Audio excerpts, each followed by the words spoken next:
Hello' everyone, আমি আজি আহি আছোঁ ঢিঙলে। মোৰ খুৰাৰ ছোৱালীজনী ঘৰলৈ আহিছিলে আৰু তাইক আজি থ'বৰ কাৰণে ঢিঙলৈ আহিছোঁ। আৰু এয়া মানুহজনে মোক মিঠা তেতেলী আনি দিলে। এই তেতেলীটো খাই মই বহুত ভাল পাওঁ আৰু দেখি মনটো ভাল লাগি গৈছে। আৰু এয়া আমি গাড়ীতে অলপ সময় বহি আছিলোঁ, কাৰণ তাই টাউনত কাম কেইটামান আছিলে, তাই কামকেইটা কৰি ল'লে আৰু গাড়ীতে বহি বহি এলাহ আমনি লাগি গৈছিলে। সেয়ে ওচৰতে চাহৰ দোকান এখন আছিলে, চিঙৰা আৰু চাহ আমি সকলোৱে খাই ল'লোঁ।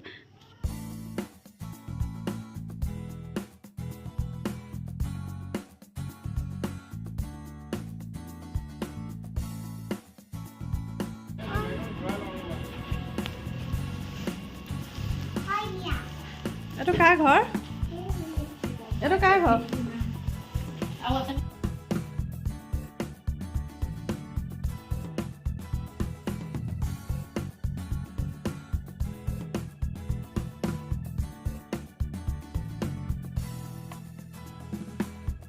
আমি ভণ্টিৰ ঘৰ পাই গ'লোহি। আহি চিধা টেবুলতে বহিছোঁহি, কাৰণ আমাৰ অহা অলপ দেৰি হ'ল, 2:30 বাজি গ'ল।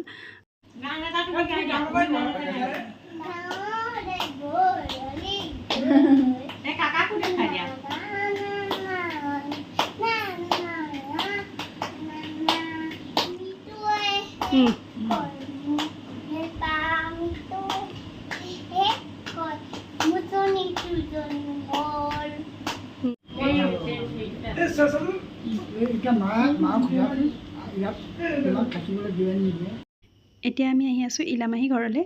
ইলামাহী ঘৰ একেবাৰে ওচৰতে হয়।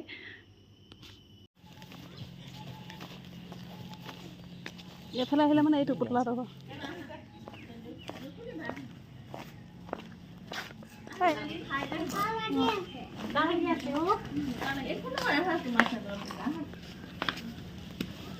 মই এয়া শুই আছিলোঁ, তাৰপিছতে এই ফোন কৰিছে, মাহঁত গৈ আছে।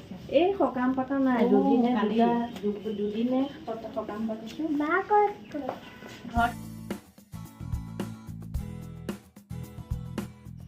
মাহীয়ে আমাক ইমান ধুনীয়াকৈ সজাই চাহ দিলে, কিন্তু আমি খাবহে নোৱাৰিলোঁ, কাৰণ ভাত খোৱা বেছি সময় হোৱাই নাছিলে। তথাপিও মিঠাই এটা চাহ একাপে খালোঁ।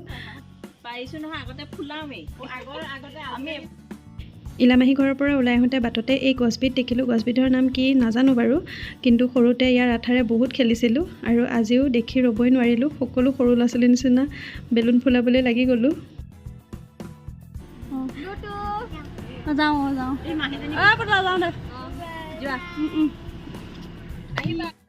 ভণ্টিৰ ঘৰৰ পৰা ওলালোঁ। এতিয়া আমি যাম জেঠাইৰ ঘৰত, মানে খুৰী বায়েকৰ ঘৰ ওচৰতে হয়।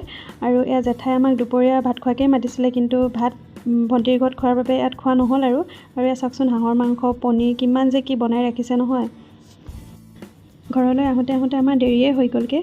আৰু এতিয়া দিনটোতো আমি খালোঁৱেই, গতিকে গাড়ীখনকোতো খুৱাব লাগিব। সেয়ে গাড়ীত তেল ভৰাবৰ কাৰণে আহিলোঁ। আৰু লগতে ল'ৰালৈ বিৰিয়ানী লৈ আহিলোঁ। ডাঙৰ ল'ৰাক নিয়া নাছিলোঁ, কাৰণ তাৰ স্কুল আছিলে। সেয়ে অহাৰ সময়ত তালৈ বিৰিয়ানী লৈ আহিলোঁ। আজিলৈ মোৰ ভিডিঅ'টো ইমানতে সামৰি মাৰিছোঁ। যদি ভাল পালে প্লিজ লাইক, কমেণ্ট আৰু শ্বেয়াৰ কৰিবলৈ নাপাহৰিব। আকৌ এটা নতুন ভিডিঅ'ৰ সৈতে আপোনালোকৰ আগলৈ আহি আছোঁ। আজিলৈ বাই।